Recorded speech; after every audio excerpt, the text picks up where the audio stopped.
Hello student, today I am going to tell you about budget line.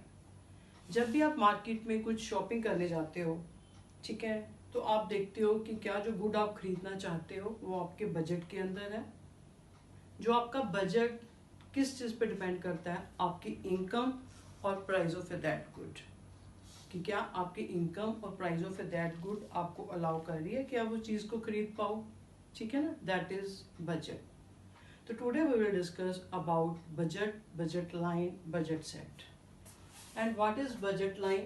Budget line shows purchasing power. Purchasing power of the consumer बताती है जो किस पे depend करती है, depend upon income of the consumer and price of two commodity.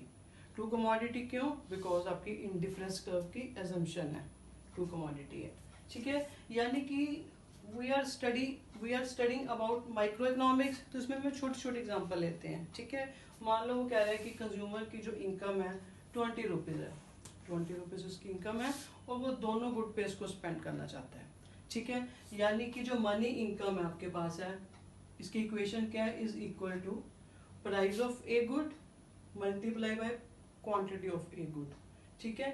फिर आपको अपने ऐड करना है price of A B good multiply price of quantity of A B good, यानी कि दोनों को आपस में ऐड करके आपकी मनी इनकम आएगी, जो कि मनी इनकम आपकी is equal to money spend, जो खर्च कर रहे हो। यानी कि उसके पास अब 4 कॉम्बिनेशन आ रहे हैं, A B C D E, 5 combination ले रहा है वो। यानी कि अगर मान लो दोनों गुड्स की जो प्राइस है मैं सेम ले रही हूँ यहाँ पे, यानी कि जितने भी यूनिट्स एक्स के कंज्यूम कर रहा है पर यूनिट उसकी प्राइस है 5 रुपीज़, और 5 वाई गुड की भी जो प्राइस है पर यूनिट 5 रुपीज़, ठीक है। सिंप्लिसिटी के लिए कर रही हूँ, वो उसमें अलग अलग प्राइस भी दे रखे हैं, 5 रुपीज़, किसी का एक का 5 है, जैसे किसी का 2 है, डिफरेंट प्राइस भी दे रखे हैं।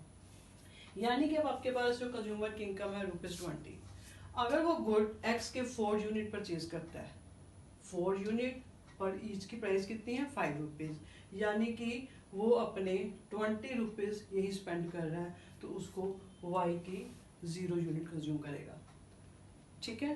तब उसकी ग्राहकों की इनकम उसकी 20 है। अगर वो यही वाई की एक गुड कंज्यूम करना चाहता है तो 5 रुपीज़ वो अपने इधर स्पेंड करेगा, तो उसको इसकी यूनिट्स को कम करना पड़ेगा। यानी कि अब इसकी वो 3 यूनिट कंज्यूम कर रहा है, 3 यूनिट है, 5 रुपीज़ पर ईच है, 3 इंटू 5 15 और प्लस 5 रुपीज़ 20 रुपीज़, ठीक है। फिर उसके पास एक नेक्स्ट कॉम्बिनेशन आ रहा है 2 यानी कि वो 2 यूनिट इसके परचेज कर रहा है, 10 रुपीज़ इस पर स्पेंड कर रहा है और 10 रुपीज़ ही इस पर स्पेंड कर रहा है, टोटल 20। नेक्स्ट वो इसकी कंजम्पशन को फिर कम करना चाह रहा है, इसको इंक्रीज करना चाह रहा है, इसके अपने 1 यूनिट, इसके 3 यूनिट, तो आपके पास मनी इनकम टोटल 20, 5 रुपीज़ यानी इस पर स्पेंड कर रहा है, 15 रुपीज़ इस पर स्पेंड कर रहा है। फिर लास्ट वो एक्स गुड पे 0 स्पेंड कर रहा है, वो सारे यूनिट 4 के 4 अपने वाई की कंजम्पशन कर रहा है, यानी कि 20 रुपीज़ पूरे वो यहाँ खर्च कर रहा है, एक्स पे 0 है। दैट इज जो भी है उसके पास कंज्यूमर की मनी इनकम शो हो रही है यहाँ पे। और जो इसी को आप ग्राफ में रिप्रेजेंट करते हो that is a budget line, यानी कि this is budget line, O X पे गुड एक्स और ओ वाई पे गुड वाई है, ठीक है। दिस इज बजट लाइन जो ए बी सी डी ई ये चारों पॉइंट्स को शो कर रही है, ठीक है। यानी कि ए पे वो सारी एक्स गुड की कंजम्पशन कर रहा है, वाई की 0 है, और यहाँ पे पॉइंट ई पे वाई की सारी कंजम्पशन कर रहा है, एक्स की 0 है। तो बाकी जो पॉइंट्स आपके पास, ये पॉइंट्स आप कुछ भी लिख सकते हो, ये पॉइंट्स कहीं भी हो सकता है, यहाँ भी हो सकता है, यहाँ भी, कोई भी आप अपनी तरफ से पॉइंट्स ले सकते हो। यानी कि जो भी पॉइंट्स उसके जो बजट लाइन के ऊपर है, यानी कि ये है कि उसने सारी अपनी टोटल जो इनकम थी उसके पास उसने स्पेंड करके कोई भी कॉम्बिनेशन वो चूज कर लेगा, ठीक है। ये जो पॉइंट्स आप ध्यान से देखिए, जो एफ पॉइंट है ये बजट लाइन के अंदर के एरिया में है, यानी कि ये आपके पास फिजिबल है और अटेनेबल है, यानी कि वो इसको अटेन कर सकता है, बट उसने यानी कि उसने सारी अपनी जो इनकम थी खर्च नहीं की है, ठीक है, अटेनेबल है उसके पास। ये जो पूरे पॉइंट्स और बजट लाइन पे आ रहे हैं, ये यानी कि सारी इनकम को स्पेंड करके पॉइंट को बंडल ले रहा है। और जो पॉइंट आपके बाहर जा रहा है, जैसे जी पॉइंट आपकी बजट लाइन के बाहर है, यानी कि ये जो पॉइंट है नॉन अटेनेबल, ये अटेनेबल नहीं है क्योंकि उसको जो इनकम है वो अलाउ परमिशन नहीं दे रही उसको परचेज करने के लिए, यानी कि जो आउटसाइड पॉइंट आ रहे हैं that is non attainable.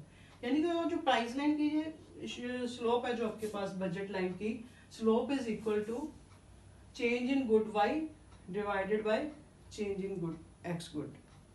Negative क्यों है? बिकॉज सेक्रीफाई कर रहे हैं हम एक चीज का, तो आपको मैंने बताया था जो सेक्रीफाई मैथमेटिकली साइन आपको नेगेटिव है, और आपने ये शो नहीं करना, ठीक है, एब्सोल्यूट वैल्यू लेनी है, बस उतना नेगेटिव वैल्यू है इसकी, ठीक है। तो फिर स्लोप जो बजट लाइन की स्लोप है is also equal to price ratio, यानी कि बजट लाइन और price ratio one and same thing.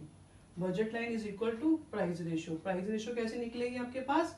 Price of x good, price of Y good, और it is also known as MRE, यानी कि marginal rate of exchange, यानी कि budget line, price ratio, MRE, तीनों एक ही name है, ठीक है।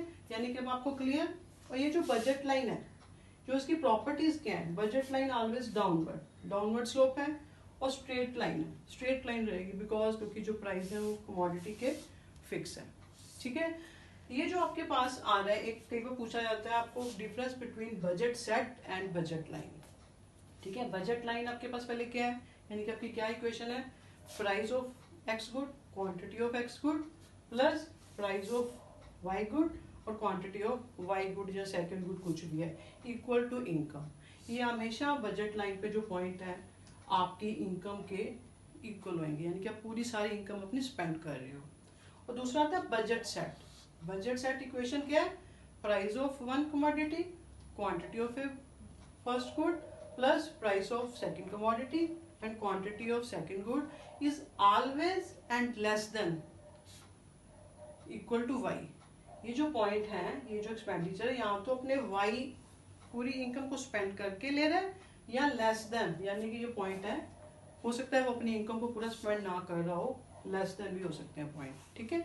यानी कि बजट सेट जो है, जितने भी उसके पास बंडल्स आएंगे ऑलवेज या तो उस लाइन के ऊपर होंगे, इक्वल भी है, या लेस देन अंदर भी हो सकते हैं। और जो बजट लाइन के पॉइंट है that was always on the budget line, क्योंकि वो सारी इनकम को स्पेंड करके ले रहा है, ठीक है।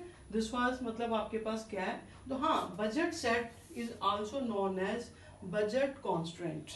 बजट कॉन्स्टेंट क्यों बोला जाता है? क्योंकि ये उसको एक लिमिट, उसकी लिमिट फिक्स कर रहे हैं, इस चीज के वो बाहर नहीं जा सकता। That's why budget set are also known as budget constant, ठीक है। और ये जो आपके पास है बजट लाइन है, बजट लाइन के अंदर शिफ्ट भी पॉसिबल है और रोटेशन भी पॉसिबल है।